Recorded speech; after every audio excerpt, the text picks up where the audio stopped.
Hey cuties, so we're back again with some more enlisted. Same shit as before. We're still on TGS 191. About to talk about cognitive functions. We're about halfway through this episode. So this stream we'll probably do two matches. And try to quiet. Whoops, probably should have finished yapping before I hit play. But yeah, we'll probably do two matches just to get this last little... Oh. Well, hell, they're almost... I've almost totally chill. Ah, damn the special weapons.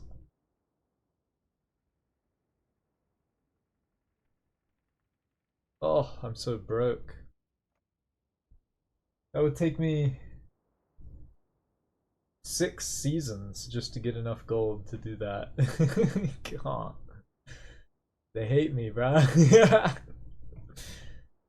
don't think I have any squads that can go there. Yeah, I don't have any premium.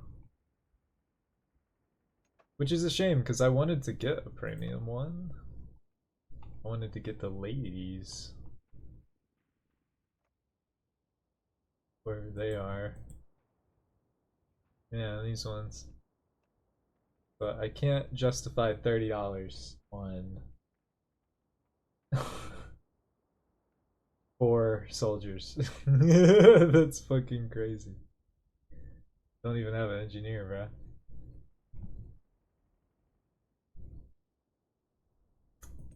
But yeah, I guess we'll get back to it.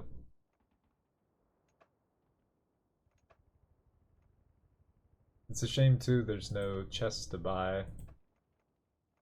I could get some daggone stuff for that.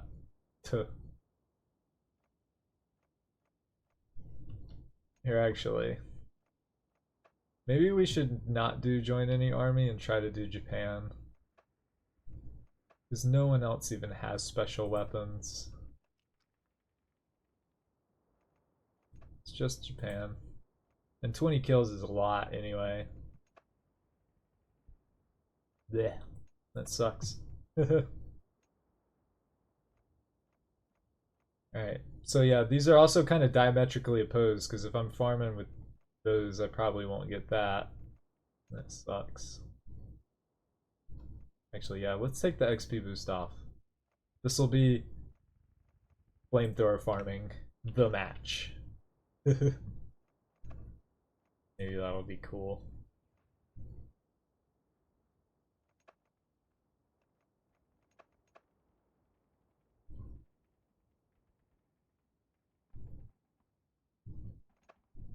It's a shame they're so slow leveling. It's like, ugh.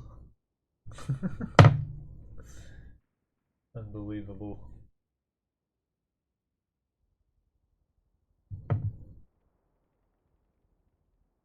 Alright, anyway, let's hit play on the dang video.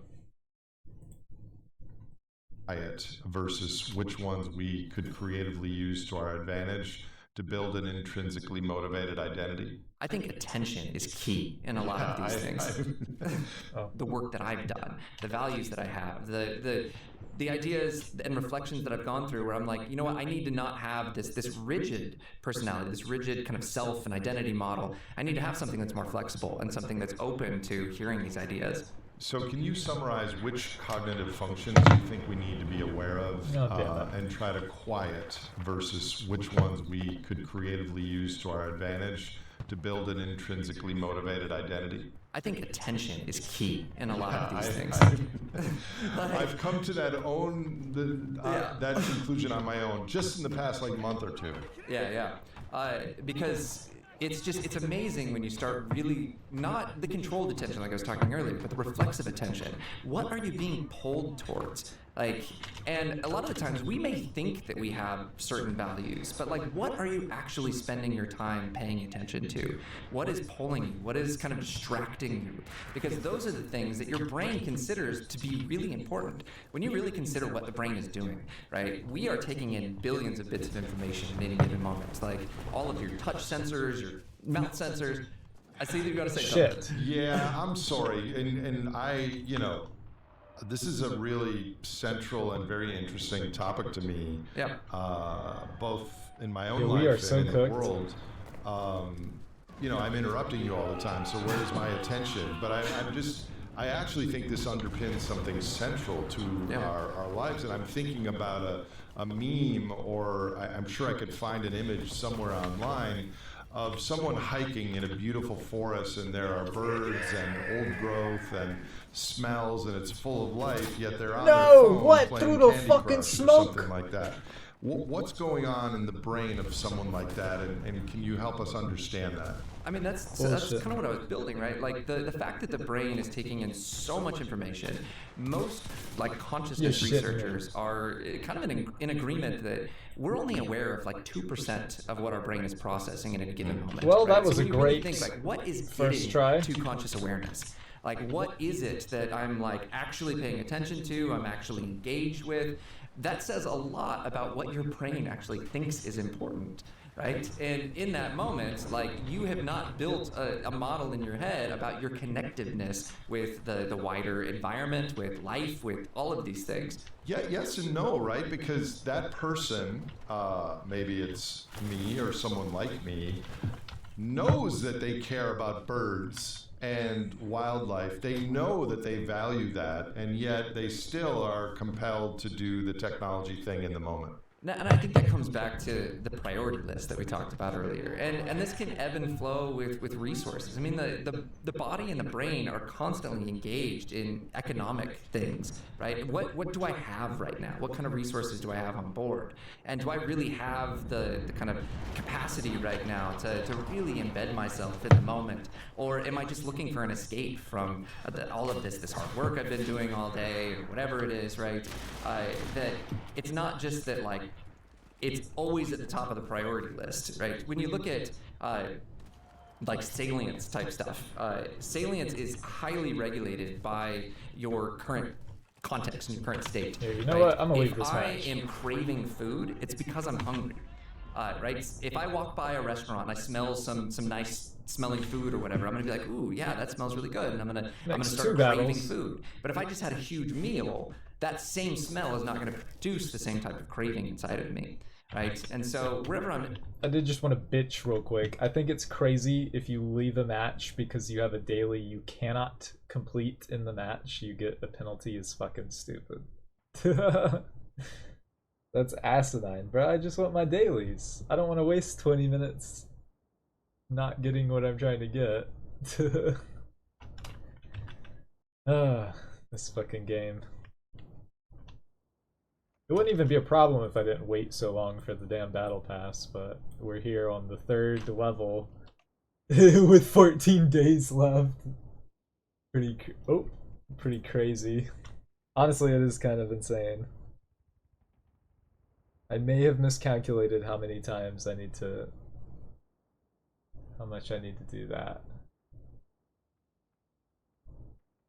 Because 3 times 14 is 3 times...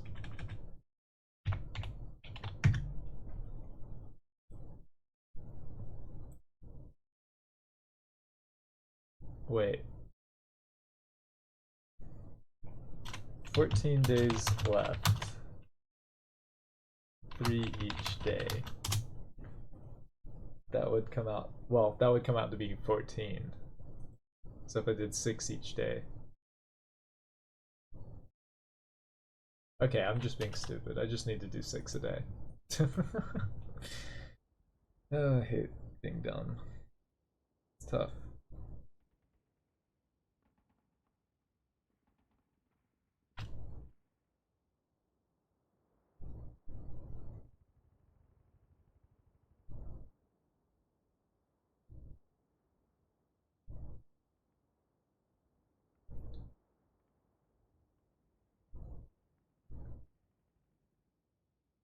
Oh, also 1 second.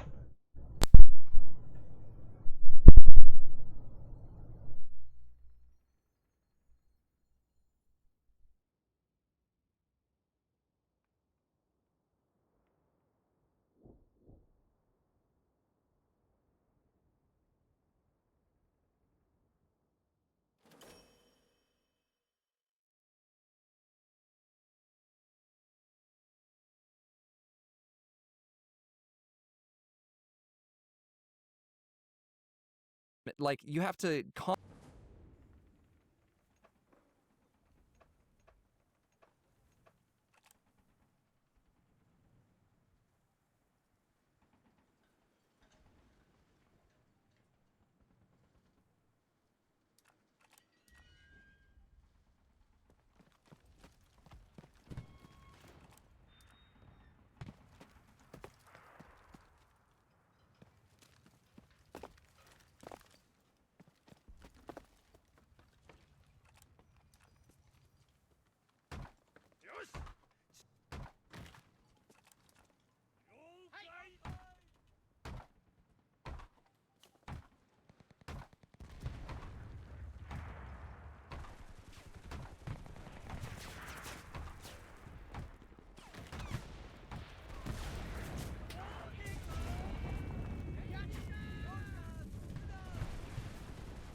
Pardon me, I was listening to a voice thingy.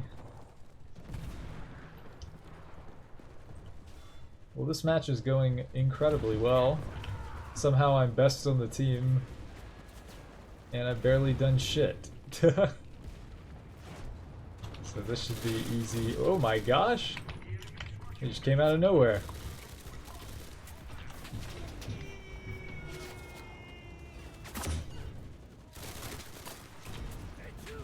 You know, I think I have some Tommy guns that I just haven't equipped, now that I think about it.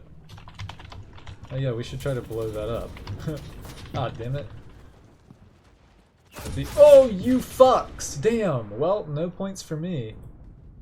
Well, maybe I could spawn way in the back. That'd be cool. Let's do that real quick. I'm gonna try to get those points. What?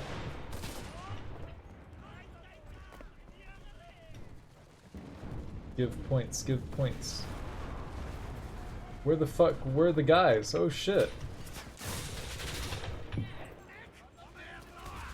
They over there? What the fuck's going on?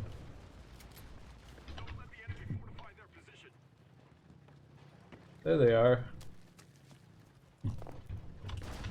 Holy shit, bro's posted up. Holy shit, I'm gonna die. Yep.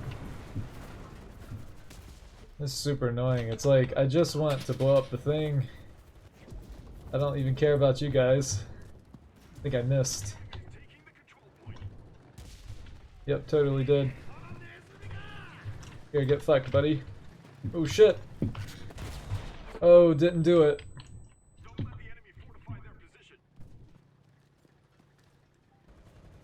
Why are my guys fucking around back here?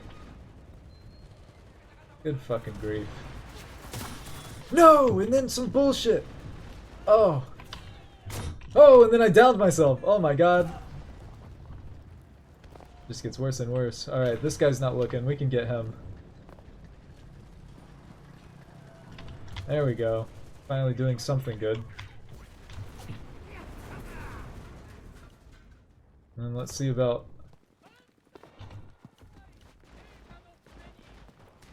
Alright.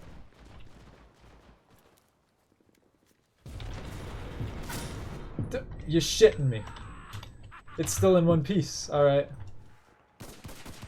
Oh, now there's spawn protection. Okay, good. Alright. Alright!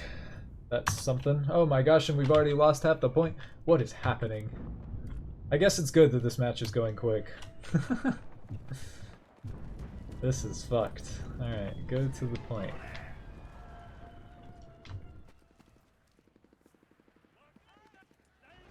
We'll stick this one right here. This is a great spot.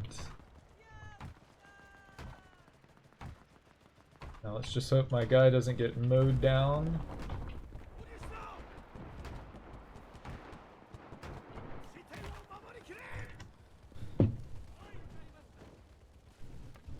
We've got a ways to go.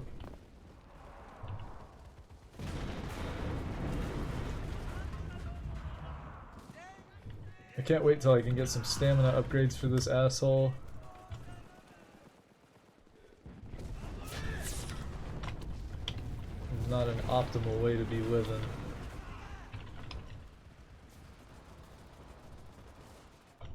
Oh shit. Get toasted.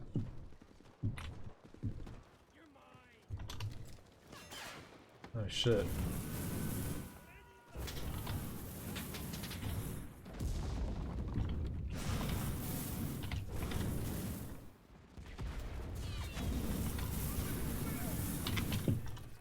Oh. No. Well, we're doing pretty good. All things considered. Oh, we lost the fucking point. What should we do? Guess a new rally.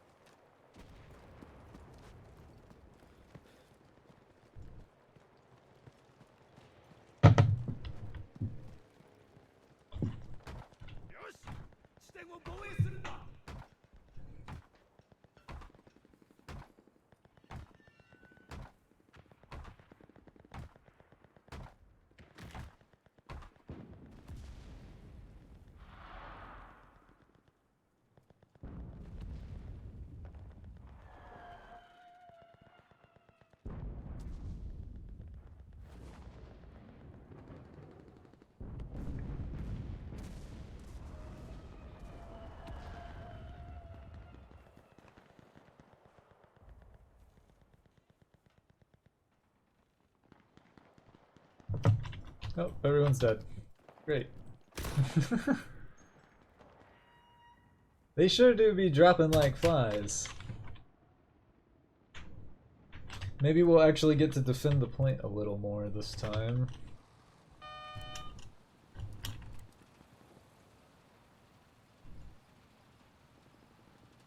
Maybe, possibly. The enemy has started capturing the control point.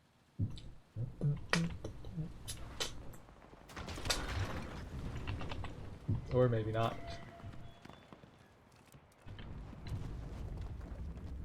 This right here, even though no one's gonna use it. It really does seem like nobody is keen on using them. Oh shit.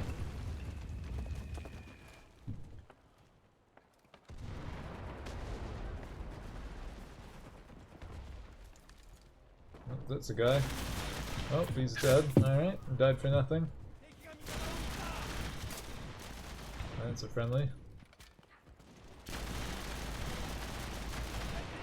Ooh, these magazines are tiny.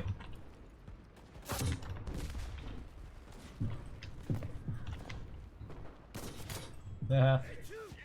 That's a friendly again.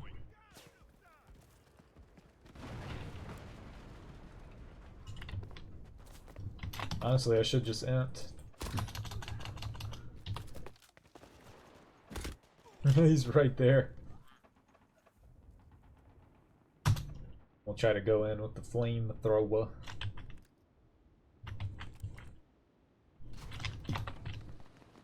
I probably shouldn't have entered, actually. We should probably try to actually win.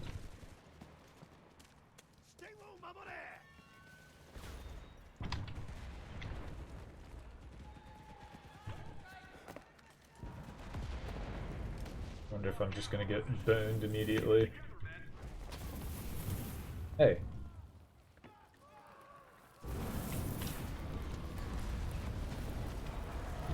Oh shit.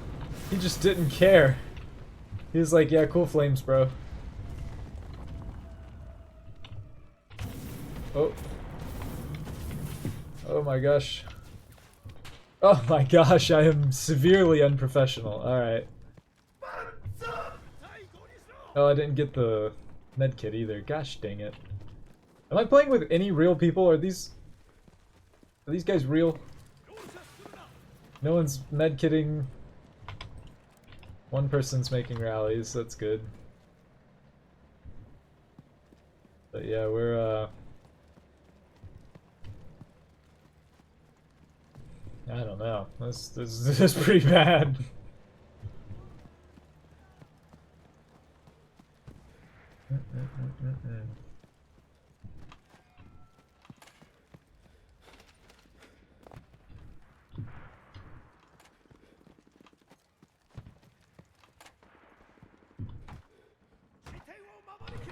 How'd two of my guys die?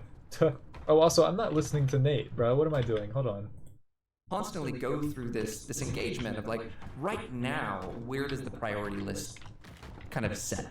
So that supports the notion of taking care of yourself, exercise, sleep, nutrition, social interactions, so that you are satisfied, and then you go into your day in that mode, and you're better able to access your true values, maybe? I think so, because yeah, I mean, in that moment, what's more valuable to right now is escape. And so, like, if I if I want to be connected, I need the space. I mean, this is a really, I think, important, bigger kind of picture that we're painting right now, because the type of self that I'm capable of being is incredibly constrained by my context, right? Like something that I mentioned in terms of Sapolsky, huge respect. What he just said was crazy. All right, 45 minutes. All right. For Sapolsky, I've watched tons of his lectures, but I always had this really big issue with his hard determinist approach because of the fact that, I mean, I've even heard you say it on other episodes, the Viktor Frankl quote, stimulus, response, the space in between, and that's where we're making choice. I agree with everything that Sapolsky says in terms of our current moment being incredibly constrained by the past ones, right? By the last 5 minutes, by the last month, the last year, our whole history as a species. it's not free will, but it's still will. I'm still deciding whether I'm valuing this thing in the current moment, and I'm using that to kind of build this model that I have of what I want to go towards next. And I think the whole process of actual change, of meaningful change, kind of requires the will of me deciding to value something else instead of just having this purely deterministic view of it. So say someone has the will to right now play a more intentional role in their identity development going forward. Yep. What are some Ooh, tools or this would be good. practices they could use to do so? So there's a really interesting divide between what they call the will and the way, right? The way is knowing what to do, right? And that's often not enough. Like, most people know that they shouldn't be eating crappy food, right? And then the will is more of the like, okay, I know I shouldn't eat the crappy food, but I need to engage in this process right now of reminding myself of this kind of future prospect and these other value signals. There's I can't remember if it was he's Nietzsche toast. or Sartre, but there was a parable that they used. What? Random ass bomb He got was me. kind of ruining his family's life. He was spending all of his money, wasting all of his money, and he had this reflective moment. then somebody where he's else like, got I him. need to change. I need to do something. I need to stop gambling. And then the next day, he's walking past all the gambling tables, right? And in that moment, it wasn't enough for him to have reflected yesterday. He now needs to bring all of that to bear right now for it to be a value signal. Because then we involve our discount rates, that we make great plans to change tomorrow until tomorrow becomes today. Yep, absolutely.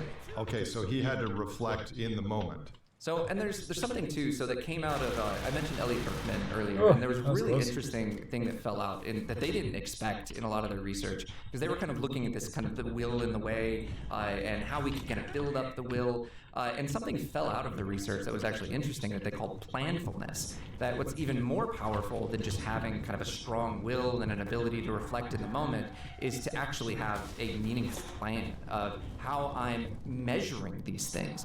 Right? It's one thing to say, like, I want to be a healthy person, and now I'm in this moment where I'm like, okay, should I choose this or this, right? If I had gone through the process of really deciding for myself, you know what healthy actually means is doing this much exercise, getting this much sleep, and tracking whether or not I'm on board with these things, because it comes back to this kind of thermostat idea. When I create this concept in my head that's tied to my identity and tied to who I am, I'm using it to judge my progress. So it's kind of like awareness homeostasis. Yes, and that's a great way of putting it, because I think that when you look at kind of the trajectory of evolution and like where we're at in terms of like what these networks are actually doing, I think that it's a process of self-awareness. That it's something that like we're becoming more, and you look at like there's a part of the brain called the insula that is incredibly expanded in the human species, and it's essentially a map of our internal processes of like what our body is doing. And it's allowing us to build a model of what is going on contextually, allowing us to see like what our body is doing and how it's reacting and how that's tied to our context, our outside environment. And so we're able to build so much more of a self-aware model than any other animal on this planet. But then we have to be able to use that for self-regulatory processes. So the will and the way, Oh, like shit. for instance, your college students. We're probably dying. You're a teacher, so you're explaining that to them the way, but the will has to come can't from fucking sprint. them. It does. And that's why I design my courses the way that I do. I'm very, like, I have discussions that they do that Are they are alive? optional and extra credit and are incredibly reflective and self-relevant. See ya. Because it's something that it's like, okay, if you really want to implement these things that you're learning, I mean, I teach group dynamics, which is like we spend how much of our lives embedded around other people and in relationships. It's like if you want to just sit here and listen to these theories, that's great, but how are you going to actually Oh put them shit, into what the practice in hell? your life? So let's move to that group dynamics. Yeah. Can groups have identities neurobiologically in the same way that individuals can? Here, let me take And a have you note real scanned quick. that in fMRIs? So it's interesting. There's nuance to it, and some of this is going to be really speculative, right? Because social neuroscience is an incredibly new field, and so there's a lot of work that I want to do that we just haven't had the ability to do in a lot of respects. Like throughout my entire PhD, I collected I think 180 participants, and it was $250,000 to run that. Yeah. And so doing these things is incredibly difficult, but. This comes back to kind of sociological debates that have happened between like Durkheim and Gordon Allport. Durkheim was a sociologist who very much believed that like groups have a kind of will in a sense. Like you can treat a group like an individual. Gordon Allport was on the psychology side. He's like, you can't trip over a group. Groups don't exist, right? We need to just study the individual. And I think a lot of what has happened over time is that we're at it's a dialectic. Everything's dialectic. We have like, it's just this, it's just that, but it's usually a synthesis of both. That the groups themselves are a collection of these individual identities, and they can kind of have a personality, I think, to a certain extent. And so these different cultures have different identities, so to say.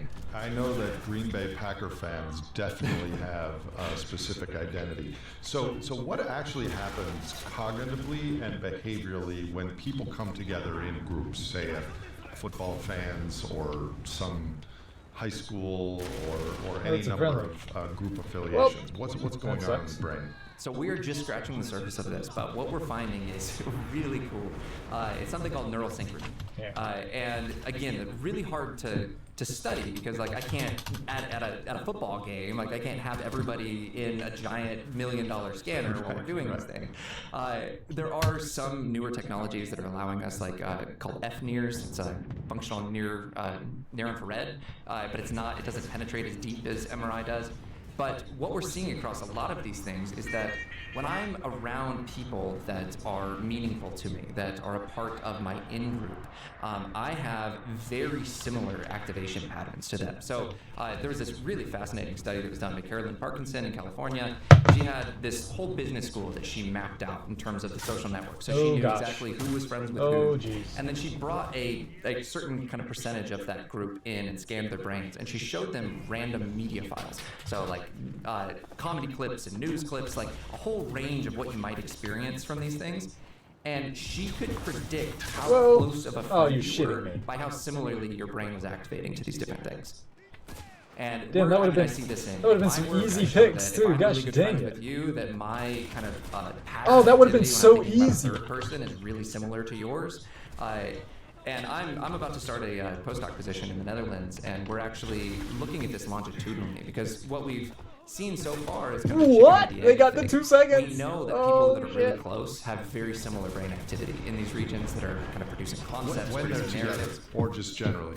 When they're together, I mean, we've seen, like when people are playing music together, it's like super in sync. When people are playing games together, they're actually more in sync with the people that they're playing with and not their opponents. Is this a mirror neuron thing? It's a difficult question. Mirror neurons have not lived up to, I think, what we thought they might be when we first started studying them. Mirror neurons, I think, are more involved in motor mirroring than conceptual mirroring. But a lot of this is in this last point sucks. We use the same language, we talk about the same things, and so we That's start to form similar concepts that are kind of reflected in the brain in a similar way. The only proof I have that mirror neurons exist is when I eat a sandwich or something, my golden retriever chews along with me. And does a random Fred Willard question here? Do non-human animals have identities in the sense that we're talking? Like, does my dog have an identity, or do they don't have the same brain regions? They do have the same brain regions. I mean, when you look evolutionarily, all the way back to early vertebrates, we all have the same brain regions. We're in trouble. There's a popularized kind of tripartite theory of the brain, where like early reptiles just had the middle of the brain, and then mammals have the middle. That's completely false. What really differentiates different species is how much they use those parts of the brain, and those parts of the brain get expanded. There's something called phylogenetic refinement that Paul Chiswick is a really big part of that shows that what we're engaging in is actually an expansion of old abilities. So when we think about what we're doing in terms of like narrative exploration and all of these kind of things, the frontal lobe, where a lot of this stuff is used for movement. And it's used to plan out, like, what do I need to do to go and grab that actual thing? And what we see in animals is that they're doing that. They're making plans. They're able to kind of work through these things. But there's this really interesting gradient in the frontal lobe. The further back you get in the frontal lobe, the more concrete the things are that you're actually engaging with. Like, I'm actually picking up this water bottle, I'm doing that in terms of motor planning. But then the further you get to the front, these parts of the brain that are a lot more expanded in humans, it becomes a lot more abstract. And so now I'm before we can even get a rally down. Abstract space. I'm moving through the future, I'm moving through the past, right? It's still a sequence of motor actions of like, what am I moving towards? But now it's a model that's more long-term, more long horizon. And we as humans have much more long horizon capability than any other planet on the species, or species on the planet. Yeah, this is fascinating. If the world didn't have so many challenges, I might go back into college and study all this stuff. The brain and how it relates to our future is just so fascinating to me. So what are the qualities, Taylor, of individual humans that comprise a cooperative, effective, and resilient group? The type of groups that I think we're going to need as we increasingly enter uncertain times. I think what we're battling, honestly, is groupthink. So when I kind of go through. All right. Well, I think I'm gonna do the last battle farming. I'm just gonna do a low key kind of not trying super hard one. Maybe we'll get our 20 special kills, maybe not, but yeah, I'm gonna try to work while I'm doing it. So we'll end the